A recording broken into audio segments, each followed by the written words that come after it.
Shalom, Ka'alayim La Yahabashim Yahushai, Bashem Rakakwadash. I'm gonna make this video real quick. I was watching my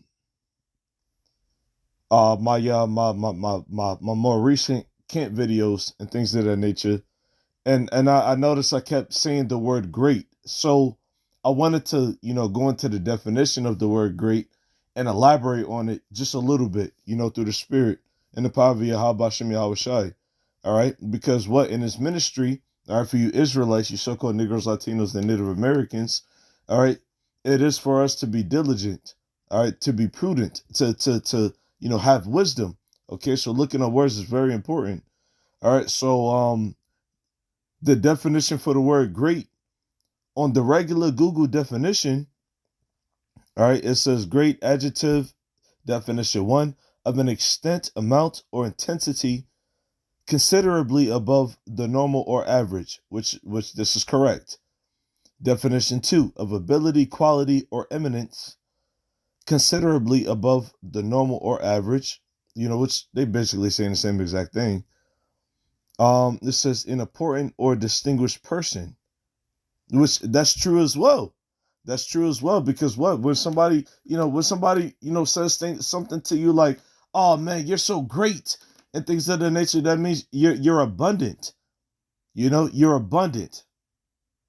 Whether it's a popularity or resources or whatever the case, you have abundance of a certain resource. Okay, and in this life today, all right.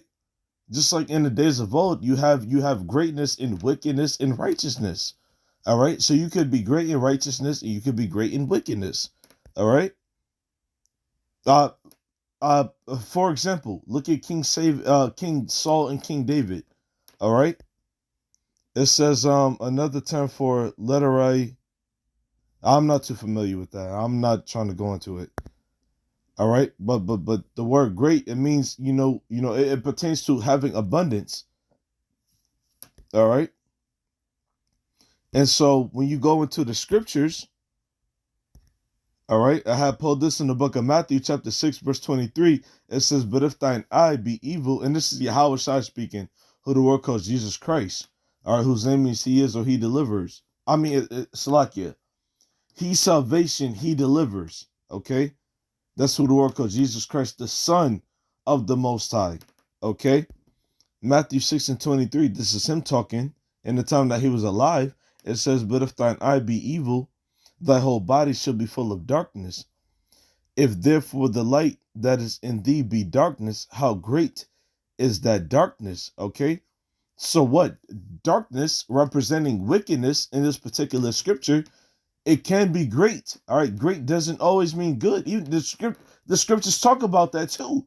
You know, not all gain is godly. Roughly paraphrasing, you know, just because you receive a certain amount of resources, whether it be money, women, friends, etc., etc. If you receive an abundance of those things in your life, that doesn't always mean a good thing. It could be a test for you. It could be a curse. All right, and that's why discretion in reading the scriptures is imperative and detrimental to our survival. All right.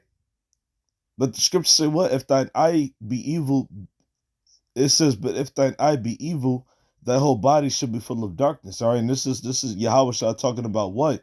Uh, uh, uh, uh, um, um, looking into the world, okay, engaging, perpetually engaging into the conversation of the world. All right, loving the world, because what we was called out of the world to not love the world. All right, but it says what? But if thine eye be evil, thy whole body shall be full of darkness. So if you love the world, then your eye, your mind, your body, your soul, your spirit is going to be filled with the elements of the world, right? It says, if therefore the light be, so like it says, if therefore the light that is in thee be darkness, how great is that darkness? All right. And because what? That darkness is going to be very great. It's going to be very abundant. Okay.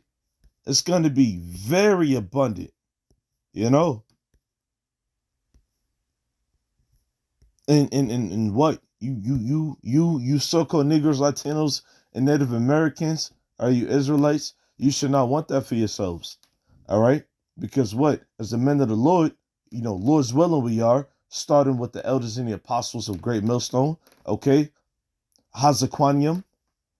All right, we don't want to be wicked, man. We do our best to be the best version of ourselves, you know, not according to, the manosphere and these red pill and these alpha males and these sigma males. We're not doing it according to their doctrine. We're doing it according to the scriptures, which a lot of their logic comes from the scriptures. But, Lord's willing, that's a video for another day, you know. But what? Great. All right, great.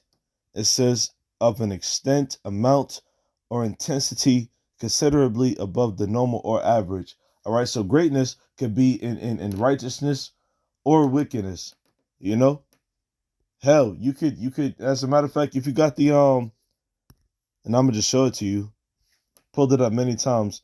You could go into the KJVA Bible app, all right, and if you just type in the word great, which is exactly what I did, but I selected it to the New Testament. All right.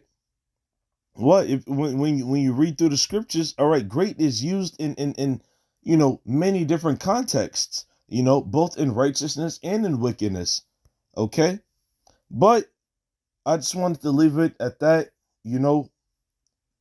Lord's willing, this was edifying, and until next time, man. Kahalayim La Yahaba Shemashai Bashem Rakak Badash Shalom.